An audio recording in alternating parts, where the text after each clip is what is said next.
movies is The Temptations. And in one of the scenes, they had went to Motown to get a record deal. And the secretary came outside and she asked, "What's the group's name?" And they were all excited, like, "Oh, we're the Elgins." And she was like, "The Elgins? Like the wristwatch? Y'all stay outside until y'all come up with a different name." And for whatever reason, that scene always stuck with me, so I've always wanted an Elgin wristwatch. And when I graduated college, I got that watch. And it was beautiful. It looked good. It had all its pieces, and it worked. But over time, it started to lose a few pieces, but not too much, because it was still beautiful. It still looked good, but it was missing a few pieces. The hands stopped working, so it did not work. But I continued to wear it because it looked good. I was at a direct action training, and we couldn't have our phones, but I had on my watch. So one of the guys that were in the training, he turned around and he just like, "Drika, what time is it?" And I looked at my watch and I'm just like, "Sheesh, I don't know." Because I'm wearing this watch only because it looks good. But it was missing a few pieces, and it did not work. So in that moment, I felt some shame, because I was thinking, like, how often do we go through life holding on to things, people, situations, jobs, and relationships just because it looks good, knowing that it's missing a few pieces and it does not work. So I want you to think about all the things that you're holding on to just because they look good on the outside, but on the inside, you know it's falling apart, it's missing a few pieces, and it does not work. Think about all those things and get ready to let it go, because until you make space for the things that do work, for the things that do have all its pieces, then you'll forever be stuck in a self-made prison. And I share this story because I had to do the same thing. I had to let go of something that I loved, but I knew I was holding on to it because it looked good.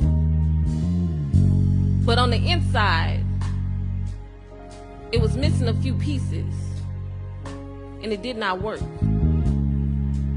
See, when I let go of that situation and allowed God to make room for my purpose in my life, He opened up so many doors that I know for a fact I wouldn't have been able to walk through unless I let go of the past. So let go of all the things that you're allowing to take space in your life for no reason, and make room for the things that are ready to work. So I'm going to share this poem, and I hope y'all take something from it.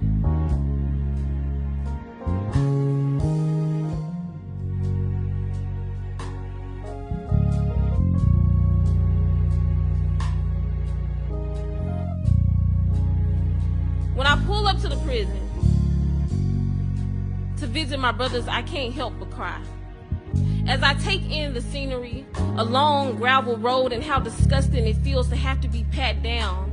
See, the moments leading up when I come face to face with my brothers be so intense, because I'm thinking how I'm supposed to go smile, and the jokes I need to crack when my voice tries to give way to the sadness festering up inside me. I'm thinking how I'm supposed to take this $10, how to make a meal out of these vending machine snacks to make up for the Thanksgiving they missed.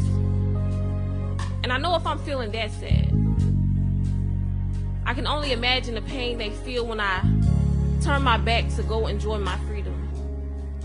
When I get the luxury of high stepping back into society, unworried about the next time I'll get to see or hear from somebody I love. Or maybe I do know what it feels like to be incarcerated, because I've been living in a prison too. It's just mine ain't surrounded by no bars. Ain't it crazy how we self-destruct and then have the nerve to cry after we've planned our own demise, talking about, I can't believe this happened to me. Lie, like we surprised. Damsels in distress, pretending like you stuck, man, get up. Cause ain't nobody coming to save you. Because don't nobody care what you go through. They care about how you deal with it. So how you gonna rise from the ashes and redesign your fire and show the world that you lit and you ain't nothing to be messed with?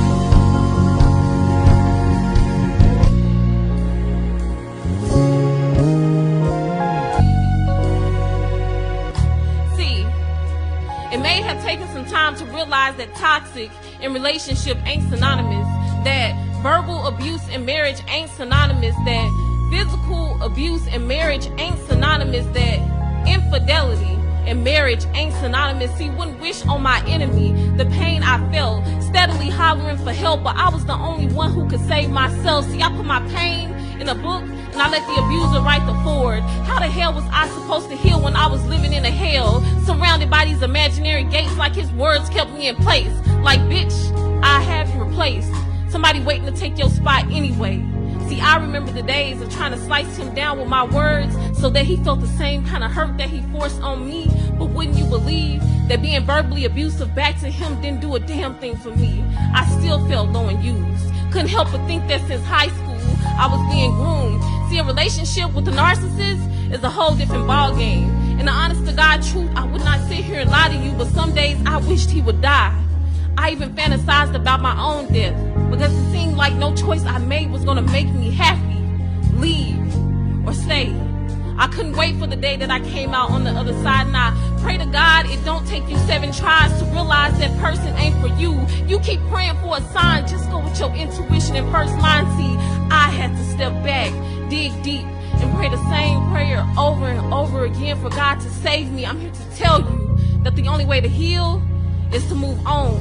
And how obvious it seems that you would know to give up, but it ain't easy to walk away from abuse, because a lot of days feel like rainbows floating through a field of daisies. Did you know that abusers be the best lovers?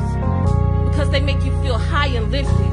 And it's like being with 2 people and never knowing which one you'll get. See, abuse is often hard to leave because it often contradicts. It's never all bad. You don't experience it every day like, oh, he only hit me in my face 1 time with a phone. He only kicked me 2 times. He only told me 3 times he'd have me replaced, but he apologized. See, it took some time to realize that an apology don't mean it won't happen again. It just means until next time. But until you take your power back and decide to not participate in the games, you'll forever live in a self-made prison. So ain't it crazy how we self-destruct, then have the nerve to cry after we've planned our own demise, talking about, I can't believe this happened to me. Lie, like we surprised. Damsels in distress, pretending like you stuck, man, get up. Cause ain't nobody coming to save you. Cause don't nobody care what you go through. They care about how you deal with it. So how you gonna rise from the ashes and redesign your fire and show the world that you lit? And you ain't nothing to be messed with.